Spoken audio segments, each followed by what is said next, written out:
I'm really, therefore, very pleased to introduce our next speaker.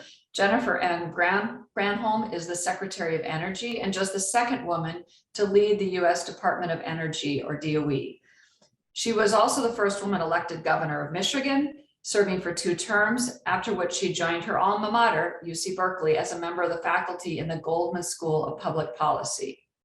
At that time, she was also a visiting scholar at CITRIS, and she led the Americans Jobs Project while she was here. Today, Secretary Granholm is leading the DOE in helping America achieve President Biden's goal of net zero carbon emissions by 2050. She is a proponent of advancing cutting-edge clean energy technology, creating clean energy jobs, and building an equitable clean energy future. One of the DOE core missions is promoting American leadership in scientific discovery, and so I'm very pleased to introduce the Secretary of Energy. Please join me in welcoming Secretary Jennifer Granholm to our virtual stage. Great.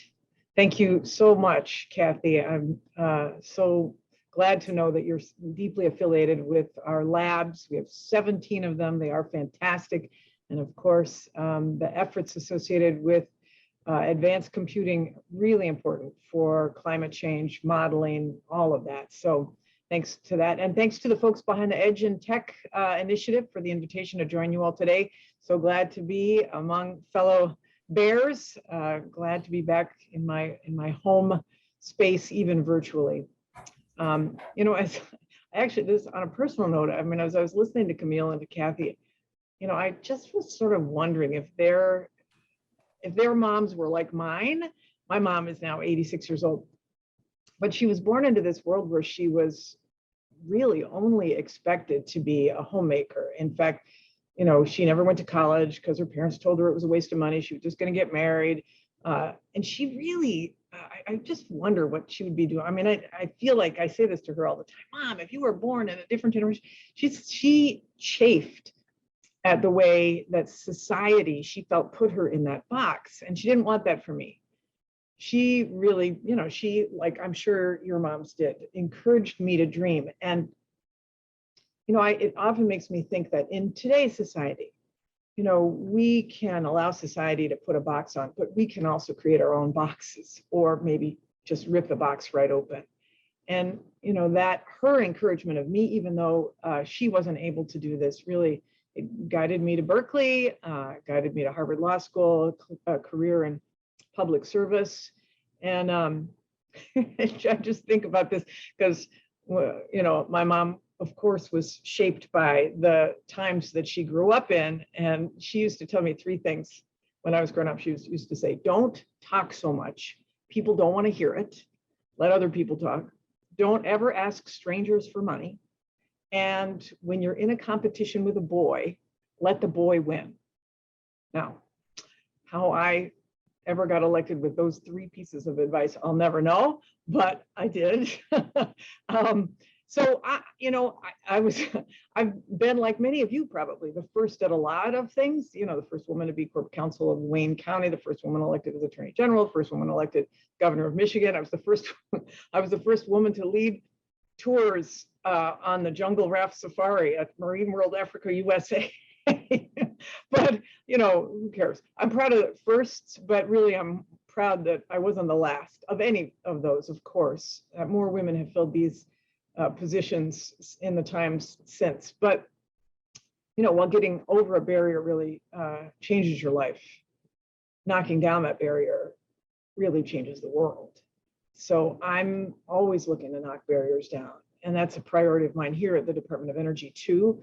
You know, in the 44 years since this agency was created, as was said, I'm the second woman to lead the Department of Energy. And I picked up the torch from Hazel O'Leary, who shattered DOE's highest glass ceiling when she became the first woman and the first African-American to serve as secretary. Talk about a groundbreaker. It was in 1996. And at that point, only 18% of DOE's managers and supervisors were women.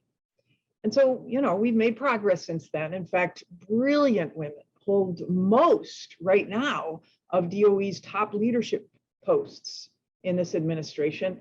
You know, our undersecretaries right now, all are women. But the truth is, the agency's got a lot longer to go, a long way to go before we can really celebrate. So, women make, I see, I got to move here quickly.